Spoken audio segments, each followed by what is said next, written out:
Dios les bendiga a todos, hermanos y amigos de la Iglesia de Cristo. Que la paz del Señor esté con cada uno de ustedes. Vamos a continuar con la lectura de este maravilloso libro, El Cristiano Victorioso. Vamos por el capítulo 3. Vimos en el capítulo anterior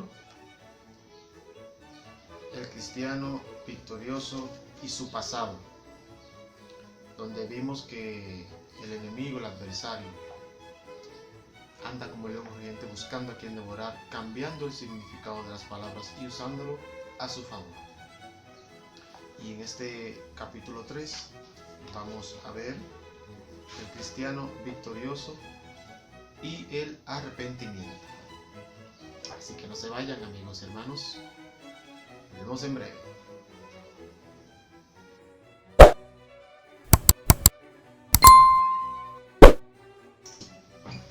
Bien, hermanos, estamos de vuelta. Vamos a iniciar nuestra lectura del capítulo de hoy, de El Cristiano Victorioso y el Arrepentimiento, capítulo 3. Primera de Juan, capítulo 1, verso 9, es el texto base que usa el autor. Si confesamos nuestros pecados, Dios, que es fiel y justo, nos lo perdonará y nos limpiará de toda maldad. Primera de Juan, capítulo 1, verso 9. En el capítulo anterior, comentamos acerca del éxito con que el diablo ha cambiado el significado de ciertas palabras de gran relevancia para el propósito de vivir una vida cristiana victoriosa.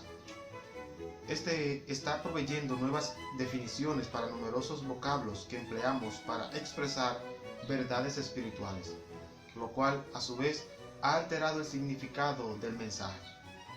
Para contrarrestar este peligro, el cristiano que desea salir victorioso debe fortalecer su intelecto con verdades adquiridas directamente de su fuente original, que es la Biblia, a medida que le debe procurar desentrañar el verdadero significado de las palabras. Además, no podemos intentar reducir la verdad de la salvación a un número limitado de palabras o frases. Cuando procuramos explicar el Evangelio en pocas palabras, nos arriesgamos a perder detalles importantes. La vida cristiana posee una riqueza de sentido que trasciende el acto de creer, aunque éste sea válido.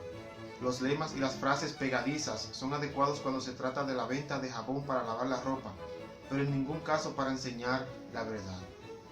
Alguien podría asegurar que la manera de manejar un automóvil es accionar la llave y encender el motor. Aunque eso sea verdad, no es la verdad completa.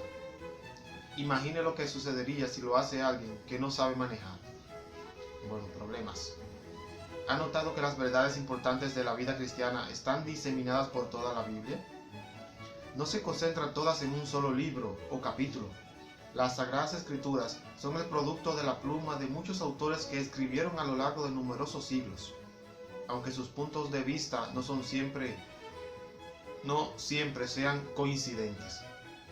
Nunca están en pugna y jamás son contradictorios. Cada libro de la Biblia constituye una pieza del acertijo, y cuando ubicamos cada pieza en el lugar correspondiente, descubrimos que se esfuman muchos de nuestros desacuerdos y frustraciones.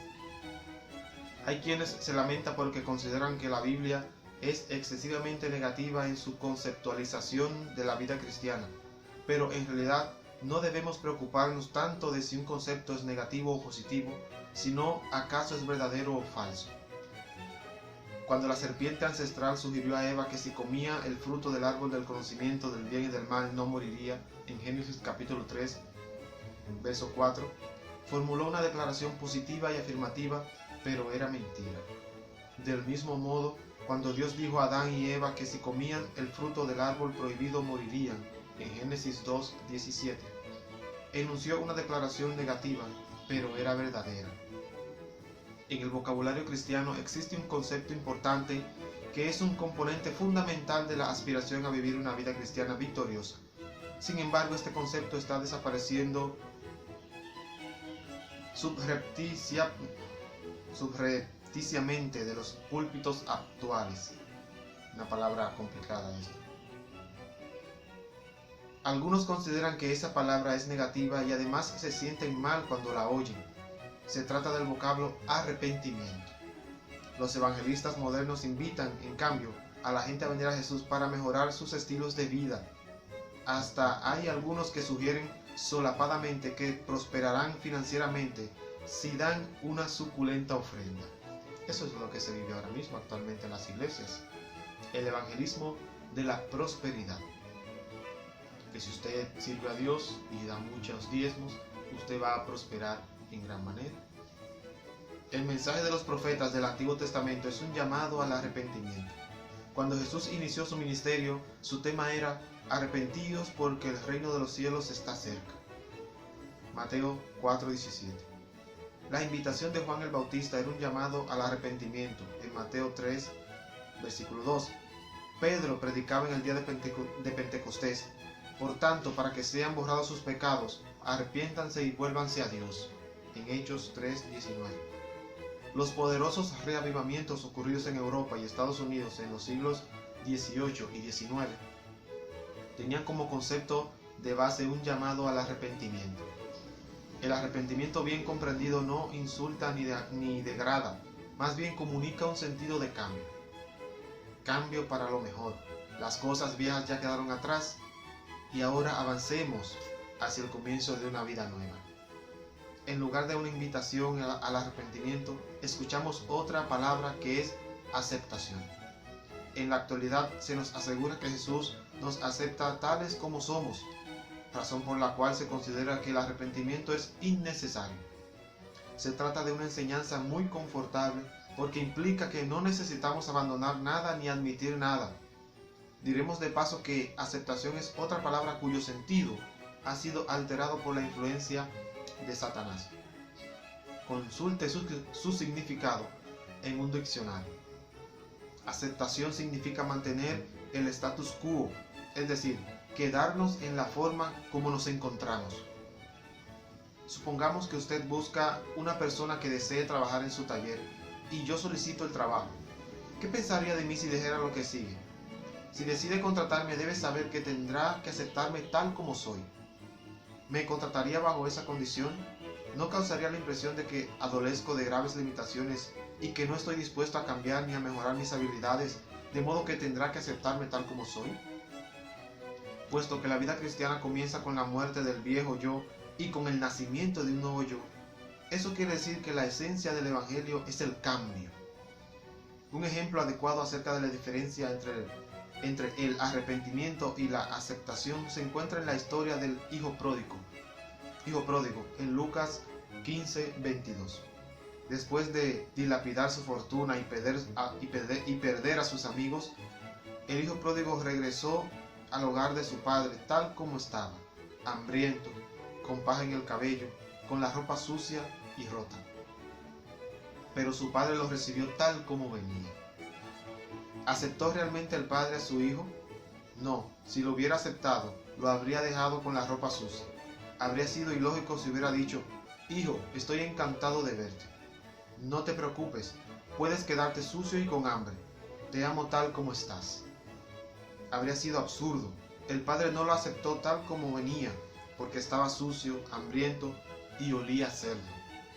El padre ordenó de inmediato que lo bañaran y lo vistieran con ropa limpia. Y antes que siquiera pudiera concluir su confesión, estaba sentado frente a una mesa bien servida para participar de un suculento banquete. Nos presentamos ante Jesús con todos nuestros defectos, virtudes y ansiedades, porque no hay otra forma de encontrarnos con Él. Tampoco no nos bañamos antes de meternos en el baño, pero cuando salimos del agua ya no somos como éramos. Ahora estamos cambiados, estamos limpios. Con ese fin nos metimos en el baño. Esto nos ayuda a comprender que Dios nos acepta tales como somos, pero por habernos acogido a su misericordia, se inicia un proceso asombroso. Somos transformados de lo que éramos a una nueva persona en Cristo. Otro de esos vocablos difíciles que han aparecido en años recientes es disfunción. Palabreja con ribetes sofisticados y científicos, pero cuando se la usa mal, como suele suceder, puede hacer creer que el arrepentimiento no es necesario. Indudablemente este vocablo tiene un sentido válido en las ciencias sociales y en medicina, cuando se habla de trastornos en la familia u otros sectores sociales o en conexión con algún órgano del cuerpo. En resumen, disfunción significa desarreglo en el funcionamiento de algo en la vida de una persona o en la función que le corresponde. Puede referirse a malas relaciones con la sociedad o a enfermedad mental. Podemos decir con propiedad que el pecado es una disfunción de la vida espiritual. Disfunción es una caja conveniente para depositar nuestros molestos pecados y debilidades. Adivine por qué. Porque se considera que si una persona es disfuncional, es incapaz de evitar los comportamientos censurables. Se piensa que en su mente o su organismo hay procesos que funcionan contra su voluntad y por lo tanto no se la puede culpar por sus actos reprochables. ¿Quién es responsable entonces? Pues los padres. A ellos se los culpa en Proverbios 30:11. Sin embargo, no se puede negar que todos somos disfuncionales de algún modo u otro y que la forma como fuimos criados contribuyó a plasmarnos como somos. Pero nadie puede negar que lo que somos es el resultado de nuestras elecciones. Había otras opciones que desechamos. Cada uno es en última instancia responsable de su propia vida.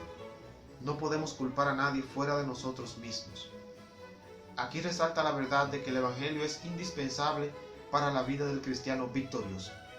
El Evangelio no permite que culpemos a otros por nuestros problemas, puesto que estamos crucificados con Cristo y que hemos nacido de nuevo y vivimos con un constante espíritu de arrepentimiento. Estamos en condición de romper con el pasado para recomenzar. El Evangelio no niega el pasado, simplemente rehúsa permitirnos vivir en él. El Evangelio hace el favor más considerable que alguien pudiera efectuar a un ser humano. Nos considera responsables.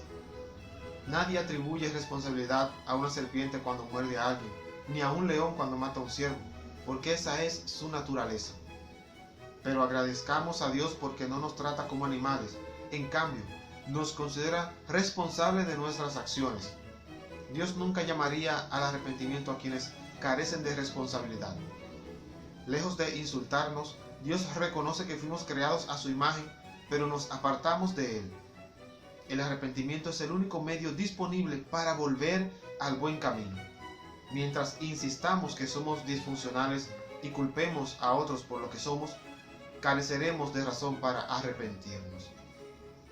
El arrepentimiento no es únicamente el comienzo, sino que continúa en acción en la vida del cristiano victorioso. Hechos 26:20. El espíritu de arrepentimiento es nuestra admisión ante Dios de que dependemos constantemente de Él. Debemos manifestar el espíritu de arrepentimiento no solo una vez en ocasión de nuestra conversión, sino cada día. Cierta vez tenía que predicar en un lugar llamado Okeechobee, distante unos 220 kilómetros al sur de la ciudad donde vivo. No llevé un mapa del estado de Florida porque creía recordar la forma de llegar a mi destino. Anticipaba que el viaje duraría 1 hora y media. Después de haber manejado casi 2 horas, comencé a preocuparme porque todavía no había llegado. El paisaje a ambos lados de la carretera había comenzado a parecerse a los Everglades de Florida, que son grandes extensiones de terrenos pantanosos cubiertos con vegetación acuática. Esto me causó un mal presentimiento. Decidí detenerme para recabar información. Bajé de mi auto en una estación de servicio y pregunté al encargado cuándo llegaría a la ciudad de Okeechobee. Su respuesta me dejó al helado cuando espetó: nunca, usted va en dirección de la ciudad de Miami. Ya había dejado atrás la salida que debía llevarme a mi destino. No quería ir a Miami porque tenía un compromiso en Okeechobee. Ya imaginaría lo que tenía que hacer: arrepentirme. Tenía que admitir que me encontraba en el camino equivocado. Si continuaba por esa carretera nunca llegaría a mi destino. Debía viajar en la dirección correcta. De igual modo, a menos que admitamos que estamos equivocados en nuestra manera de vivir, seguiremos por el mal camino. El arrepentimiento, entonces, es indispensable si es que deseamos introducir cambios en nuestra vida. Indiscutiblemente, el arrepentimiento no es una virtud que nuestra mente sea capaz de producir en forma espontánea. La naturaleza humana rechaza la idea de que pueda equivocarse. pero Dios suscita en nosotros el arrepentimiento, no solo para iniciar la vida cristiana, sino además para ayudarnos a vivir victoriosamente cada día. Segunda de Timoteo 2:26. Toda buena dádiva y todo don perfecto descienden de lo alto, donde está el Padre que creó las lumbreras celestes y que no cambia como los astros ni se mueve como las sombras. Santiago capítulo 1, verso 17. Agradezcamos a Dios por este excelentísimo don, el don del arrepentimiento. Aplicación personal. Dios nos honra cuando nos considera responsables por lo que hemos llegado a ser. El pensamiento moderno trata de desplazar la culpa sobre los demás o sobre alguna cosa, aunque nuestros progenitores y el ambiente pudieran haber influido negativamente en nuestra vida. Ahora somos lo que hemos elegido ser. Dios nos concede la oportunidad de convertirnos en una nueva persona mediante el recurso del arrepentimiento. ¿Cuáles son algunos cambios obvios que considera que debe efectuar en su vida? Dios usó a nuestros padres para crearnos. El quinto mandamiento requiere que los honremos. ¿Cómo podemos lograrlo si al mismo tiempo tenemos que reconocer que debemos apartarnos del rumbo que nos han trazado? Debemos ir al encuentro de Dios tales como somos, porque solo Él puede cambiarnos. Prometió recibir a cualquiera que lo busque en Juan 6:37. ¿Qué cosas o situaciones hay en su vida que desearía que Dios cambie? Esa fue la aplicación personal. Aprendimos en este capítulo, hermanos, que el arrepentimiento es parte fundamental en nuestra vida. No echarle la culpa a los demás o alguna otra cosa cuando fallamos, sino debemos de recurrir al arrepentimiento verdadero para que Dios nos perdone. Así que el orgullo y la vanagloria no deben de predominar en nuestra vida como cristianos, sino el arrepentimiento. Así como el rey David se humillaba, se arrepentía de corazón, con un corazón contrito y humillado, y Dios lo perdonaba a pesar de todas las fallas que tuvo el rey David.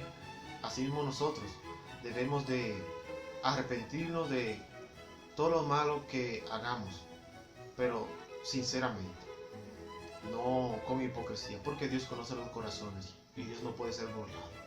Así que Dios les bendiga a todos, hermanos y amigos.